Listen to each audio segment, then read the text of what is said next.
Hey everyone, welcome back to Tactical Magic Podcast. This is Molly Mandelberg, your host, and we are having a conversation here today that is very near and dear to my heart.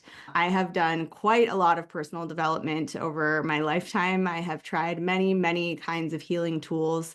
Many of them have been hugely transformative, and one of them is coming to the forefront of our society in a bigger way more recently, and has been a huge turning point for me when I've gone into it with a lot of intention, and that is medicine works, spiritual journeying with medicine, some ceremony, but also just the topic of plants and plant medicine and the things that we can access with the use of sort of partnering with Mother Nature when it comes to asking for how we can grow and evolve.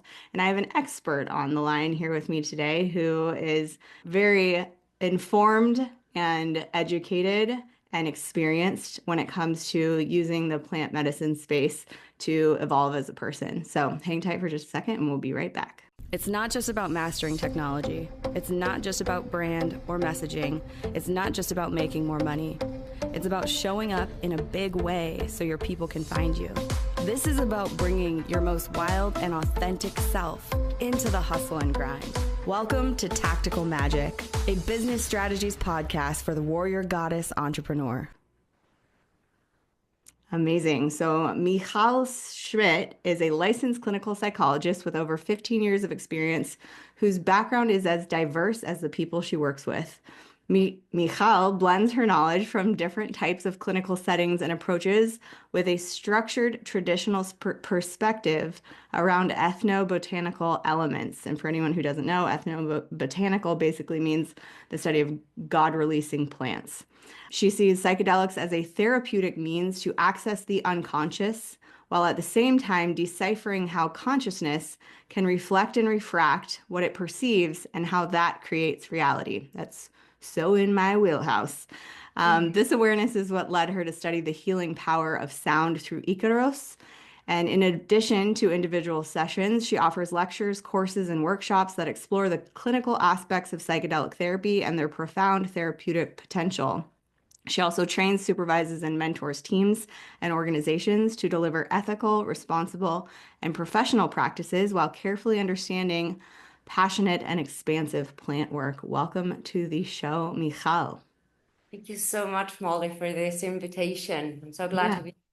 Yeah, so happy to have you here. So, one of the questions I usually like to start with is how did you find your way into doing the work that you're doing now?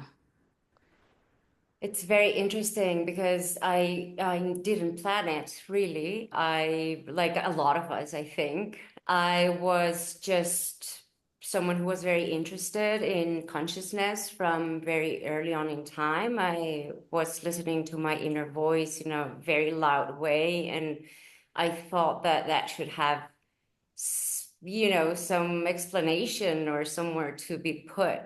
And that led me to go into psychology and clinical psychology. And after that, well, being interested in my own personal growth and, of course, my own personal trauma, I was led into, psychedelics in an exploratory way, pretty much. And I had started already my own analysis, and I think I found the way in which I was able to explore my unconscious in a very different way than the way I was already doing so in the clinical side of things.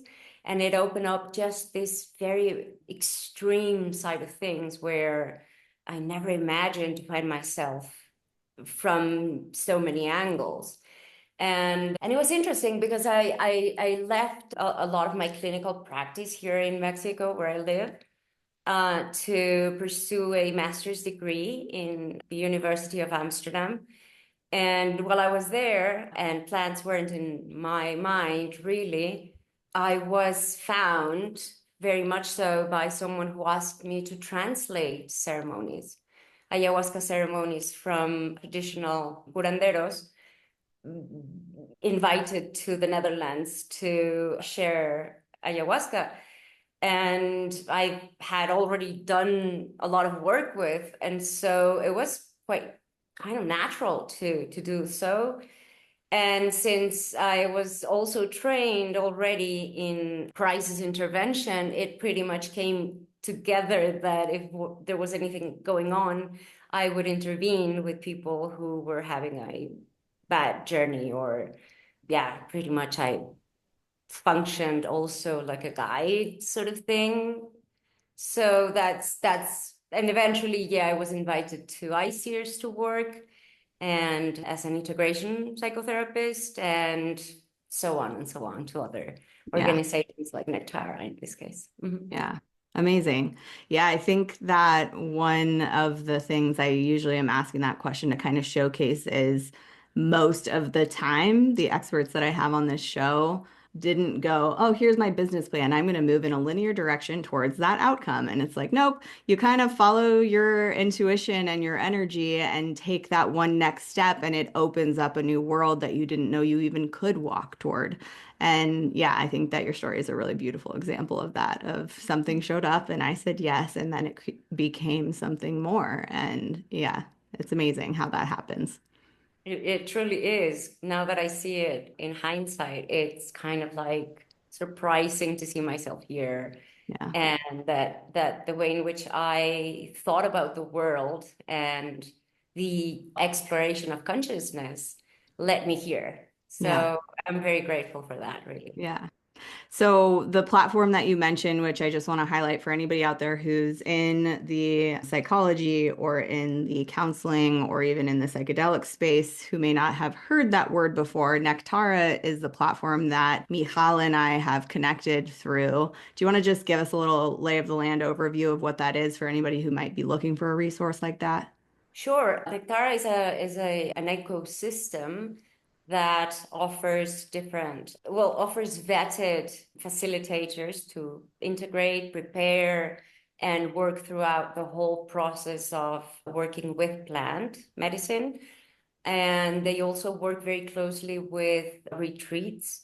So to improve, let's say, the best practices, or foster best practices and help them apply ethical principles. So they're very connected with the idea of an ethical practice of reciprocity, and they're very true to themselves. And so that's what they share with the world, I Yeah. think, in a very caring way and also professional way. Yeah, a very useful way too, I will say. I'm in the learning and development and course creation informational product kind of space, and I have been for most of the last 10 years.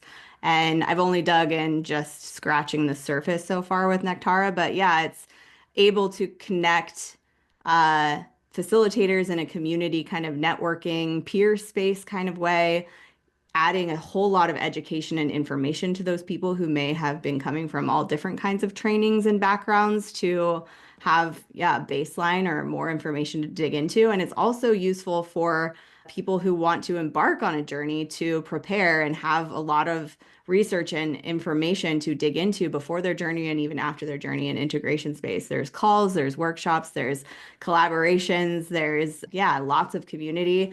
It's an amazing platform. So shout out to Nectara. We'll add a link in the show notes to that for anybody who's interested in digging in. I have a journey client this week actually who, yeah, joined that platform on their own accord so that they could study and go a little bit deeper in their preparation process, which I think is such a beautiful choice. That's right. Yeah, Yeah, indeed. love that. So I do want to get into some of the ideas of, because you have such an extensive background, not just with this kind of work, but also from the psychedelics and the psychological and counseling and therapy background.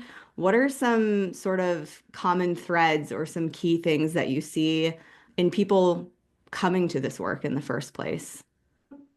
I think that, well, the world situation, let's put it that way, Yeah. like that's a shortcut, but the medical system around the world falling apart, and a lot of people trying to also wake up, you see, from, I think it's a difficult word to use, to wake up. It's widely used for very different notions, but I think that people are getting, on one hand, they're recognizing more where they are around their own trauma, So they're being able to realize how they've suffered or how they are suffering. I think that people are more aware of that. And I think those conversations have been opened, I don't know, maybe from 5 years ago, probably a bit more. And I think that people are becoming a bit more aware of, or at least asking themselves a bit more of what has led them to where they are. And I think that's one side of things. The other is that some of the traditional ways in which mental health is understood and treated is not enough and is not comprehensive enough as well of the dynamics of the psyche and all the additions that the psyche has with time, because the psyche is not something static. It's something that is changing with time, with what's happening in the world. And so the perspectives of people are also changing. And I think that there is a need to recognize that there are other ways to know oneself, and that they can deepen into these process of knowing oneself from a different perspective that implies a lot of other angles. It's not only by, medication or only by talk therapy, which is both are very useful, but there is a side which I think that is feeding into the spiritual side of people as well, and the need to believe and the need to be nurtured and the need to be in community and being accompanied by and discovering also other worlds, I would say, really, because we do discover other worlds when we work with plants. Yeah. Absolutely. Yeah, I would add too that it's like an embodied knowing that's different than just a intellectual or psychological knowing. Like I know many self-aware people can say, well, yeah, I had this occur and that's clearly where the pattern started. And it's like, okay, but knowing that doesn't simply change that pattern for you. And so what is the mechanism of really like being intimate with the subconscious part of you that's saying, here's where that started, that wants to become an embodied knowing of whatever story began there. It can be different than you think it was at that age or at that moment in time.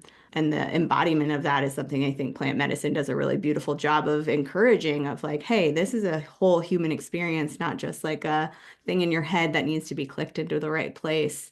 Yeah. I also think that it gives back a lot of agency to the people in Yeah. terms of you're not broken. It gives back the notion that people are not broken. They're not something to be fixed. And that the human experience is wider than what we've thought of before. And that we can find different narratives about our lives and about what happened to us. And I think that they're tools to allow us to um, process, of course, things, but they also soften the edges of a lot of the things that happened to us as hard experiences. Yeah. And I think they do reduce the harshness of some of these experiences because it puts them in perspective to the wholeness of the universe and the universes at large.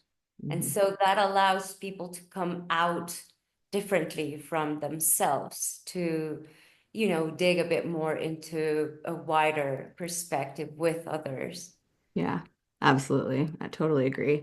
One of the things you were talking about before we clicked record today was like the depth that's possible with preparation before going into a journey, before going into a ceremony of any kind, and how that is a necessity or that is not as deeply regarded as it ought to be in this process, especially as this process of going into a ceremony or a journey is becoming much more widely accessible, that's being glossed over or that's being done in less depth than it should be. Can you speak a little bit more to what do you mean by preparation and how do we do that in a deep and powerful way?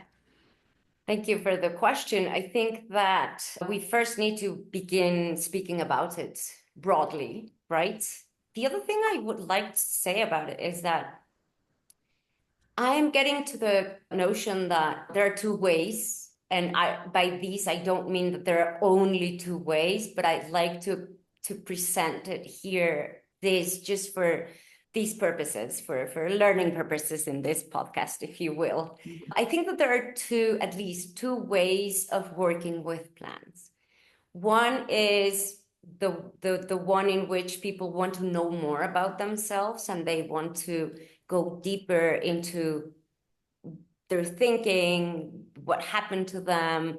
They want to explore, other capacities, and they want to understand things. And in the way they find out other dimensions and other, skills. And so that's one way of exploring and working with. I talk a lot about working with, and sometimes it sounds like if it's just work, but I really love working with them, because once you are there with the understanding of how to communicate really with the work of the plant, because the plant is working after all, then work is it's not taken as harshly as in the corporate world. Mm-hmm. Now, the other side of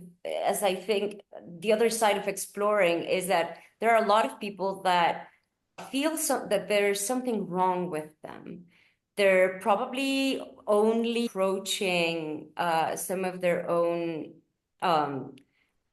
disturbances or pains, and they find plants and they get into plants without really knowing what's going on with themselves. Let's not even talk about having information about plants or about what plant medicine is or anything of that sort, because that you can get it in the internet or talking to a specialist or whatever. But I think that there are people who are just, they have like the intuition, or they can't deal with the pain any longer. And they want to go into something that on one hand has been branded like magic, like it's going to, it will reduce for 10 years that you go to therapy, which is just an absurd lie.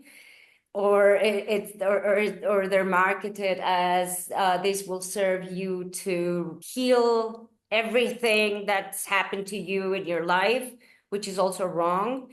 And so I think that a lot of people fall into these ideas, into these myths, with a lot of hope, because they do want to heal. They do feel bad. They do want to do something about their suffering, but they don't know nothing. They know nothing about themselves. They haven't asked questions about themselves, as who am I? What am I doing here?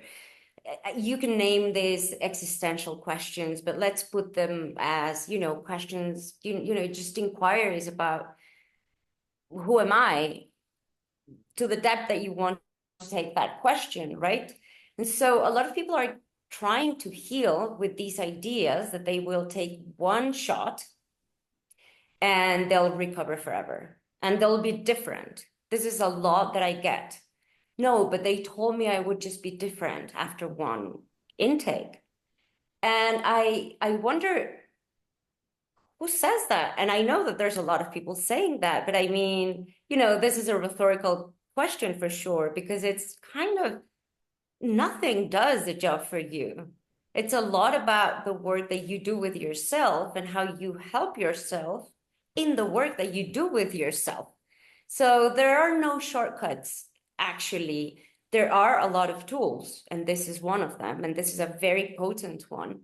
But in that case, and I mean, in that way, preparation has to do, for me, not only with the diet that you follow, not only what you think before, not only with how you prime your mind, which I think it's very important, but with understanding where you're at in your life at the moment.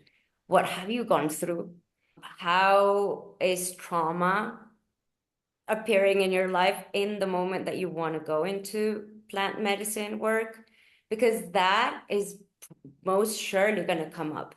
And so for people who doesn't know anything, who don't know anything about themselves, or who can't recognize and I don't say this in a mean way. It's not like intentionally, but there are a lot of people who, for protection reasons, have used unconsciously these mechanisms and that they know anything about. And once they've gone into one of these sessions, they see these filters come off, and then they don't understand what happened to them, and they do change, but they don't know how, and they don't know where to, and they don't understand now how they changed. But now they don't have the protections that they used to have, and those protections were useful because if trauma was very hard, that's why we have defense mechanisms. And so as a clinician, you don't just remove these, these protections. You have to know how to work with them. And so someone who's trying to really heal but don't know anything about how to, they're just open up to these new experience where now they feel everything. Now they're in contact with a lot of things that they didn't know about. Now they know a lot of things that they never heard before, and they become very ill, I would say, some of them. And it becomes a terrible experience when actually working with plant medicine can be very enlightening and can be very soft and can be something to work with in a very peaceful manner. So it does change the experience for people, the way in which they approach it. So preparation for me has to do with that, with first working with oneself and then slowly approaching what type of psychedelic would be best for you given this type of, I don't know, this type of discourse that you have, or this type of ideas that you present, or this type of problem that's going on in your life. Yeah. Yeah. And I just want to add to that to anybody out there who has a tendency to think they are broken or to think they're wrong and bad. And so maybe they should never try this kind of work because they don't have that self-awareness or don't think they do. We're not saying you can't do it. We're saying the preparation is a very important part. And that Exactly. having a facilitator or a guide or a counselor or somebody who is familiar with the depth of this kind of work and the intricacies of it and the intricacies that can arise through it for someone like you, that is a hugely important part of this being a therapeutic or healing process rather than it causing damage. Absolutely. And I also for sure defend the choice that people make to simply explore Yeah. for creative purposes or Well, that's for where we both started, it sounds like too. Yeah. exactly. And I think Yeah. that's where we both found Yeah. probably a lot of things that we didn't know about, right? Absolutely. Yeah. Yeah. Yeah, and I find that it's just as important because I've had clients who come in sort of in this similar way of like, I don't want to do the work or I don't want to be in therapy for another 10 years or I'd rather not have to participate. So I'm going to take this like a magic pill and think this will change everything. And that's one of the biggest fallacies about this kind of work is it is potent, it is powerful, it can alter the trajectory of your life, but it doesn't end when the ceremony ends. That's sort of when the work begins, honestly, is that integration process. Would you tell us more about how much we should know about the integration process, being mindful of we only have a few minutes left on the call. I just want to make sure we Sure. talk about that. Sure. I think that I have a very particular perspective of integration. I would say that I like to call it reorganization because I don't think that we disintegrate when we go into plant medicine work. Hmm. It's just the opposite. And so I don't think there's any disintegration. So there's nothing to integrate in that way. However, there's a lot to reorganize. And it has to do with prioritizing things, but it also has to do with discernment of what are the things that we've given a lot of place in our lives that probably are not, should not be there any longer because maybe it's already time for those things to wear off. And maybe we haven't realized it yet. And plant medicine can help us understand where we are hanging on to certain things, or where we are stuck because we've given a lot of importance, or maybe where we haven't given any importance to something that we just need to be very clear about Mm. considering. It's a very wide topic, so I don't think we'll have the time today, but I do think that it can take as much as time as needed. It's not about 1 or 2 sessions. It's not about just a couple of words. It's not only a couple of interventions.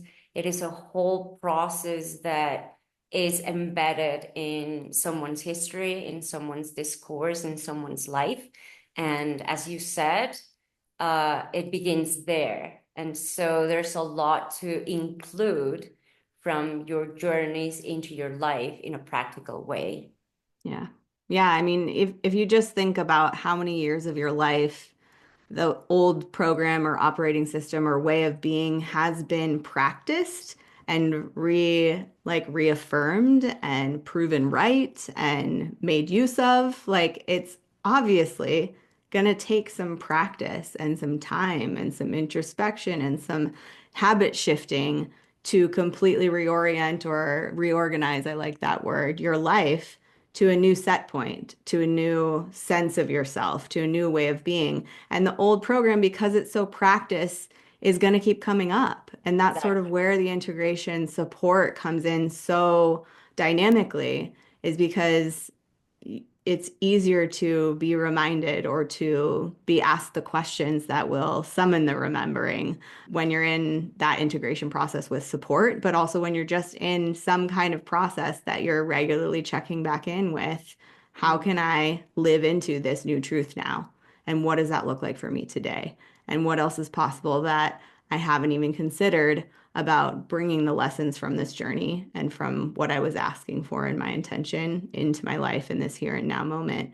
Yeah, it's powerful, but of course it's going to take practice. That's what I just want to tell people whenever they're going into this work. It's not a one and done. It's going to take some introspection, and you're the active participant in whether it changes your life or not. I think that this is a very important thing that I like to communicate really about. A lot of people think that they go into the work and that that they need to receive what they're told. And so they're so prone to pretty much believe in anything that they're told, even by the plant or the facilitator or whomever. And I really wish to transmit the fact that even working with the plant, your agency doesn't end. Mm. And the plant requires from you, your participation to actually do something about the work, do something about the journey. Even if you're only exploring, it needs you, it needs your consciousness, it needs your blind spots. It needs your fun. It needs your invention, your creativity. It needs you to actually do something in you. So it's never a passive work. It's never oh, but the plant told me to do this and then I must do this. No, no, not at all. Let's put that in question because it might not. It's really about what you decide after inquiring how that sounds to you, how that makes meaning to you or it doesn't. And Mm. so it's a lot of recognizing that we still have agency even with these type of potent molecules that do change our perspective completely. Yeah. Totally. I feel like we might have to do a follow-up episode because there's so much more to say. I I know, think, and I can yeah. feel it. Yeah. So we'll check back in about another episode at some point in the future. But before we end this one, I want to make sure that people know how to get a hold of you. And maybe I mentioned before that you offer individual sessions. You're also doing lectures and workshops and courses. Yeah. So what are the best places for people to get in touch and maybe to learn more from you? So for now, well, I'm reachable in LinkedIn. I try to make my website, but it didn't come out as I liked. It wasn't my doing, but I know that happens a lot, I Yes. was told. So I'm rebranding it, but it is already functioning. So if people can't want to get to me, they can just fill up the form or just send me an email to my name, last name at gmail.com. And pretty much that way they can reach out to me. Awesome. And that's Yeah. Mijal, Mijal, Schmidt, SCHMIDT at gmail.com or .com if you want to go to Right. the website and fill out the form. Amazing. So you've dropped a lot of wisdom on us today. Are there any last words of wisdom that you want to leave people with? Yes, I would love to. I would love us to reflect on the fact that the purpose of working with plants is to discover. And so if we open up our perception to discover instead of trying to find, instead of just going with the idea that we must find something, if we go instead, if we go with the idea that we really don't know about these type of journeys, and that's a gift, then we can find a lot because then we will be open to all the things that we didn't think of that can come up instead of only focusing on the things that we would like to find. And so we're only expecting that.